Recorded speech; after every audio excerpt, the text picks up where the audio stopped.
Welcome to another episode of Masks Off. I am Kim Gross, and I am happy to have Natalie with me today. And we are going to have a great conversation, I'm sure.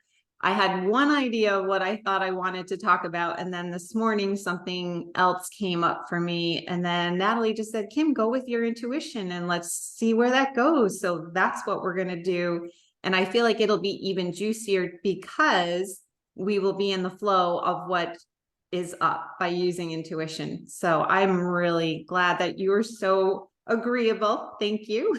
But before we do start our conversation, I'm going to begin with a quote. And the quote is Natalie's. And I do hear you say this a lot on social media. So I know this is you for sure. This is your brand. So Natalie's quote is, please be kind to yourself. Very simple, very short, but for many, very, very hard to do. And I think that's going to play perfectly into our conversation. But before we go to our conversation, welcome. And I would love for you to share with the audience, tell us who you are, tell us about yourself in your own words. Thank you so much, Kim. I'm so honored to be on this podcast with you and having this conversation. I would just like to introduce, can we just take a breath together for a moment and just open our hearts? Yes. So I'd invite the listeners also to just, if you can, close your eyes for a moment and just take a deep breath in and just release any angst, any stress, any armor that you might have, and let, as this podcast is, let the mask slide off so that the heart can open.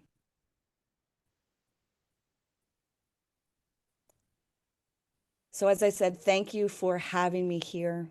Thank you for this beautiful podcast that you are delivering for people. A little bit about myself. I am an energy healer. My brand is, as you said, please be kind to yourself. It is something that we tend to do for other people, yet we forget everything comes from the inside out. And when we are, faced with challenges, stresses, angst, shame, guilt, those, dense emotions, it can be very challenging to open our heart and be kind with those shadows that some people would refer them to. I created my company, Lift OneSelf, in 2019, right before the pandemic hit. And through the pandemic, I learned a lot more about the resilience of humanity and really seeing the depths of, fear and shame that people really hold on to. And the mask that we put on, that we hold on to so dearly, and we don't even know how to really drop it. And we don't feel safe to drop it. And I just want to, not that I want to, I do create spaces where people can drop that mask and be intimate with themselves. And I'm thankful for that. It can be a little intimidating at times because I keep hearing these, I've never told anybody this before. Yet I know the value of my gift and I honor it. And it's very sacred for me. So anywhere where I'm going, I understand it's sacred ground. And it's sacred to dive into these conversations with people.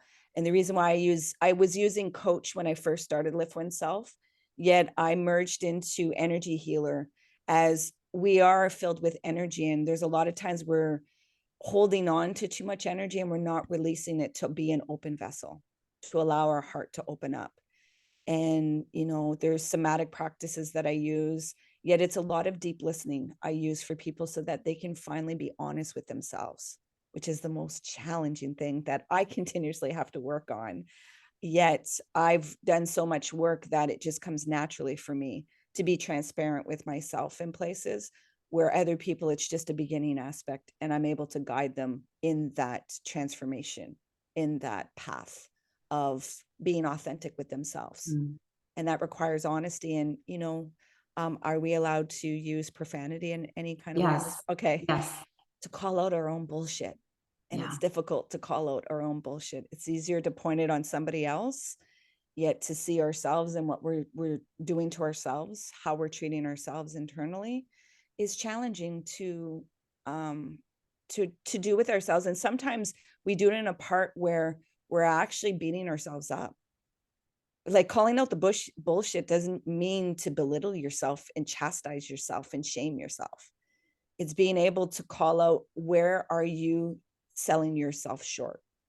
Where are you not blessing yourself? Where are you not loving yourself? Mm. And Oh, that's basically what I do. I love it. I love it. And you said so many things that lend to this reading that I read this morning. So I'm going to share that and then we'll unpack from there, because there's just so many directions. And every time I have a guest and they introduce themselves and they start saying things, I'm like, oh, I want to talk about that. I want to talk about that. I want to talk about that. So I'm going to just breathe and we're just going to go where it needs to go. Yes. So this morning, when I opened up my Language of Letting Go by Melody Beatty, the daily meditation for today was on shame. And you just talked about that. So it's letting go of shame. And she was sharing how when people have been abused, whether it was physically abused, sexually abused, verbally, emotionally, that it can often be the case where the person stays in that victimized role. And you were just speaking on that sometimes it's so hard to own the bullshit. And that's what keeps us stuck in that role of being a victim, because it's then blame, blame, blame. So Melody says the goal is to arm ourselves so we do not continue to be victimized due to the shame and unresolved feelings from the original victimization. And that's what you just spoke on, how you help people to go inward and clear the energy of what was that original victimization. And then she adds on, and then this is where it really becomes hard, is one of the tasks is to stop pointing the finger at the perpetrator, because it distracts us. It distracts us from doing the healing work. If we are stuck in pointing the finger, it distracts us. And although we hold each person responsible and accountable for his or her behavior, we learn to have compassion for the perpetrator. This has been a huge piece of work for me in my life, because for me, it was my mom originally, where she used guilt and control. And that's how she, quote unquote, abused me, because she knew how to keep me in line by using guilt and shame tactics.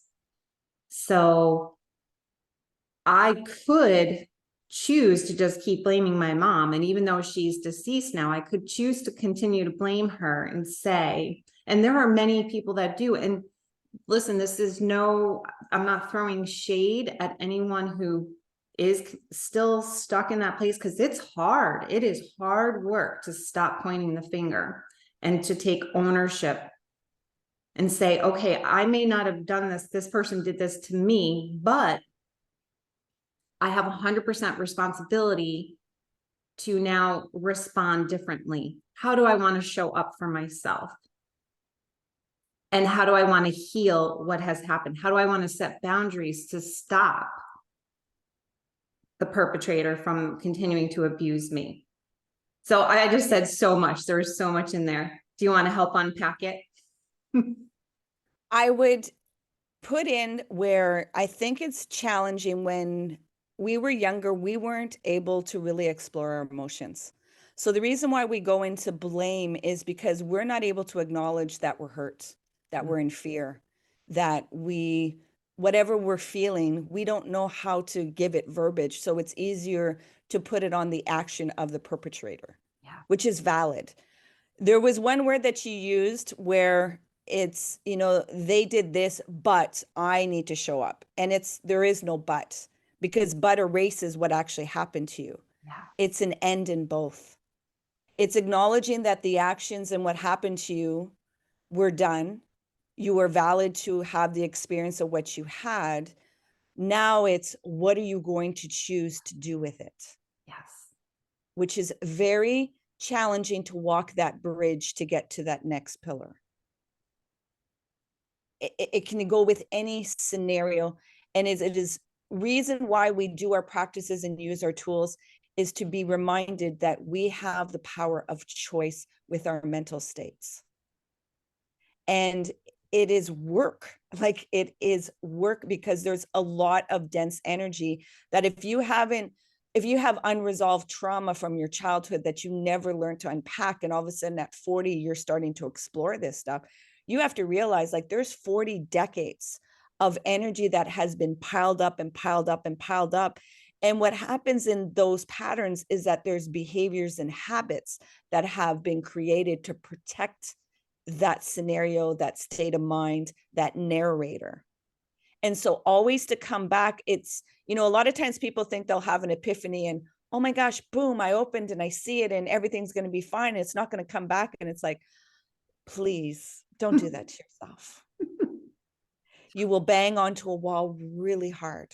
Yeah. That is the reason why you need grace and compassion for yourself. Because what people don't realize is there is always going to be unresolved trauma. To be human is traumatic. Yes. Like, we can I go. love that. Nat, that's great. To be human. Say that one more time. To be human is traumatic. It is. That's good. Every day we're faced with it. Yeah. Because what trauma is facing your mortality of not dying. I know. And although a lot of it is just psychological, that we're being bombarded with a lot of fear, it's still traumatic if you don't know how to process it.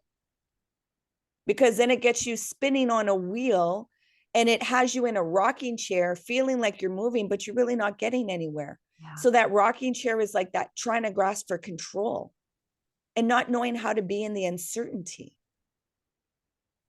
And so being able to, unpack these things, it's not going to be a one-time fix all. Some people, they have. Yet I wonder if they're really truly being honest about what goes on in their internal, that they're just not allowing people to see the mechanics of that because they're deciding not to listen to it. It doesn't mean that it's not in the background.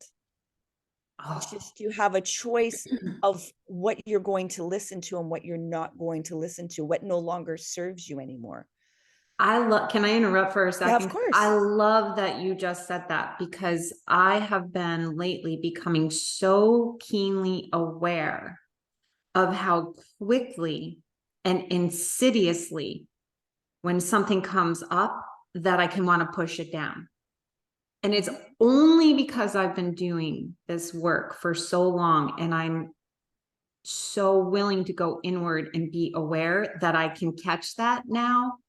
But that used to be automatic, where something would come up and I would just, nope, I don't want to deal with that. That's too freaking scary. Nope, hello, go back where you just came from, those layers of sedimentation. And in fact, I want to also just kind of share to what you just were saying as well, is that for years, I would sometimes just wake up and just have this heaviness, this heavy feeling. Like I can't even put words to what I used to feel. And it would be there like all the time. And then I just kept doing, the inner work. I've been doing this for 25 years. And I just did a TikTok where I actually was sharing that, like, now I notice. So I compared it to a stagnant marsh. And that when you said those layers, like I'm thinking about layers of sedimentation. And literally it used to just, my energy used to be a stagnant marsh because of decades of that trauma and pushing it down and unprocessed pain. It was just all bleh, like yuck. But now that I'm working with it and I've been healing it, I wake up now and I don't feel that anymore. And I feel like my energy is flowing like a clean, clear brook, a stream just flowing. However, it doesn't mean that shit doesn't come up, because you just said to be human is traumatic. But what is happening more is when it comes up, it's more maybe present moment, or maybe there is just a little leftover from before. So sometimes even in a stream, there are big rocks or little boulders, and the water has to go around it. The energy has to go around. And that's okay, because then I am just dealing with little pieces or little bits at a time. And then I can clear that. And then my energy is free flowing again. Yes. So I think for me, at least, my experience is it's so valuable to do the inner work, first of all, because now I don't have that stagnant marsh and it's running clear. And when something comes up, I can, I see where I want to push it down and push it away. But then I say, okay, no, Kim, let's go visit that. And then I work with it. Do you have a similar you gave a experience? beautiful visualization of it for how, and I know with this inner work, a lot of people need visuals to really understand of the flowing. And to have grace that when you're going to have some stagnant parts, like we just mentioned. Okay, you have unresolved childhood trauma, yet to be human is traumatic. So I'm going to give a case in point, because I have friends that are in this experience right now where their children have died. You're going to be in a stagnant marsh for a while. You're not going to want to live. Great example. And to be that, it's always like life is always flowing. It's if you're going to flow with it. And sometimes you are not engaged to flow with it because of the hurt and the pain. And you have to be able to honor that and be surrounded by those that will witness your pain and encourage you to still open your heart, which is warrior work. So that's why I want to, mention this, because sometimes people can feel dismissive that you don't understand my experience. You don't understand what I'm going through. And that's why I want to be very specific that being human is traumatic, because we are always facing different type of experiences of impermanence and uncertainty in life. And so the toolkit, you always have to be building your toolkit, because there's going to be different tools that you're going to need in different experiences in different parts of your life. Yeah. And the experiences that you gather, they build new tools, or they sharpen other tools, or they strengthen other tools.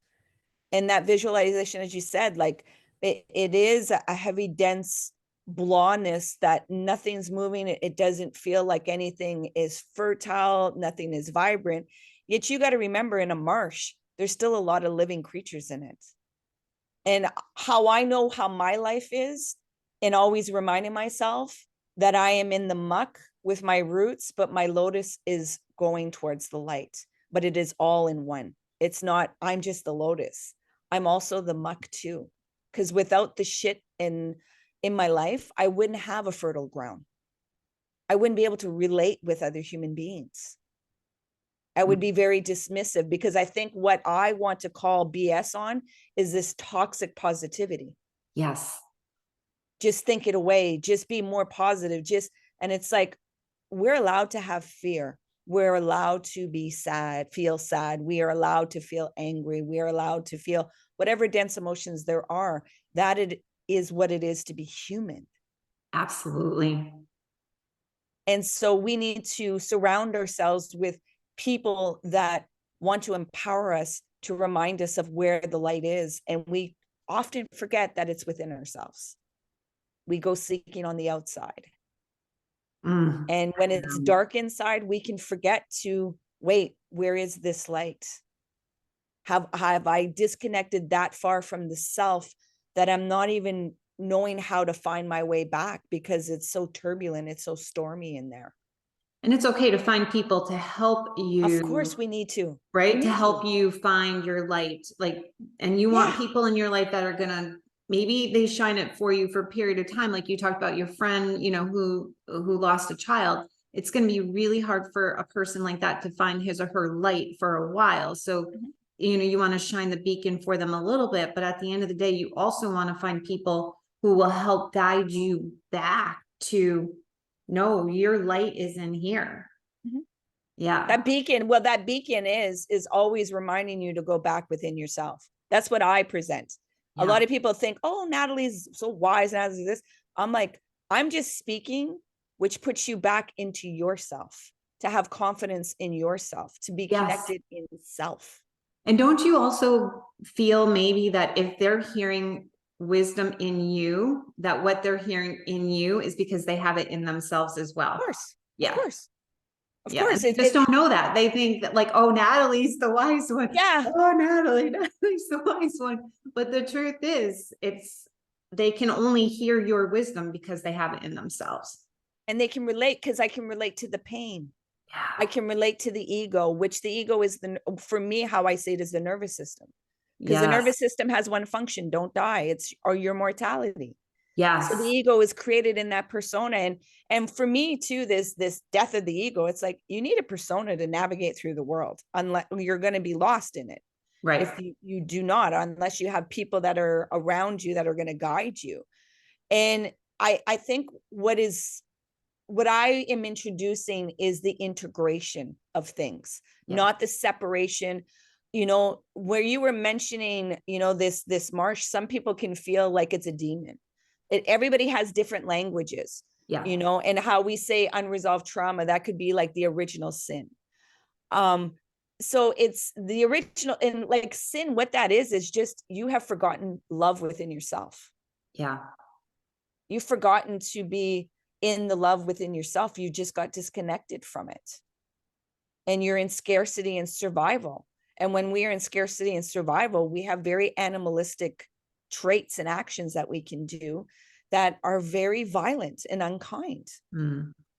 Yet to always remember to see through compassion before seeing through understanding, because most people need to understand before they can have compassion. Yet really what we need to do is to be able to see with compassion to have understanding. Totally. Oh, I love that. Challenging. That is challenging. That's very challenging. Especially when you've been harmed from somebody.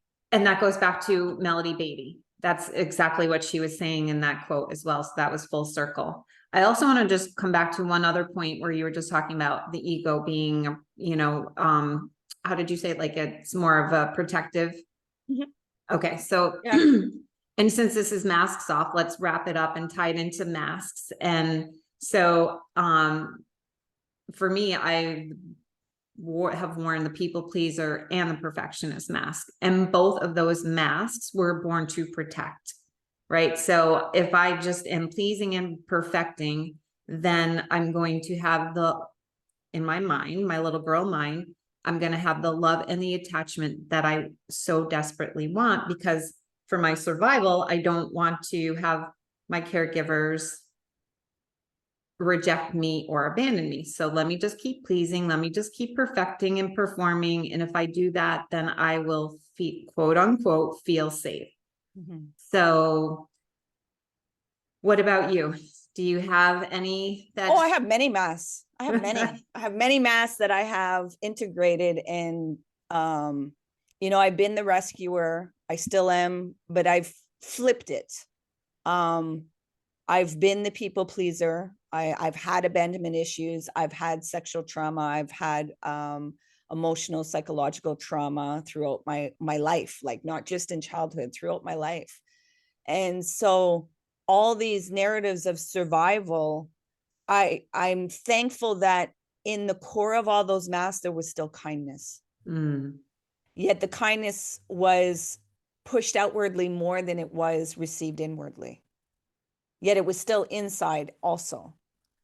And so now that I'm allowing myself to be more kind. The reason why I say this a lot to people, a lot of people will think like it's for them, and it is, but it's always a repetition for me because Mm, you are always hearing yourself talk. yeah. And so my mass is mirroring to yours, people pleasing, the survival, the I've always had this unique gift of seeing the pain in people. So that is the reason why, since young, that people feel so comfortable in talking with me. And because I have such depth of a skill of listening. And so I've learned also too that it's not everybody that I need to listen to, Mm, that I also have to conserve my energy. And so I've integrated a lot of those masks, but that people pleasing and that rescuer is still one that is a challenge. And it still comes up, especially because I'm interracial. And a lot of people do a guessing game of what is my background. So mm, from young, I've been like, I am no race, I am no culture. yeah. Yet when people get, no, you have to be, and I'm like, I'm a human being. Yet in there's still this sense of wanting to belong to the Black community because I'm Mm, not visually seen in that. So trying to mimic and find these characteristics and stuff. And when I see it come up, I'm like, Natalie, it's okay. You don't need to belong. It's okay. But like you said at the yeah. beginning, it's insidious. So we always have to work at, oh, it armored up. It's dissolve the armor. You're okay to be you. Absolutely. Oh, I love that. That was great. So I end every episode with 5 rapid fire questions. Are you ready? Shoot them.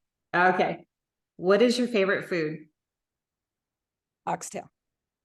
Oh my goodness. I have never heard of oxtail before. And just the other night, Saturday night, we went out to dinner and my son ordered oxtail. I have Where never heard of it. Yeah, it's a no. Jamaican, it's a Caribbean dish, but Jamaicans eat it a lot. Yeah. Yeah. Oh my goodness. Wow. If you could go anywhere in the world, where would you go? Bali. Mm. What is your favorite way to take care of yourself? Massages.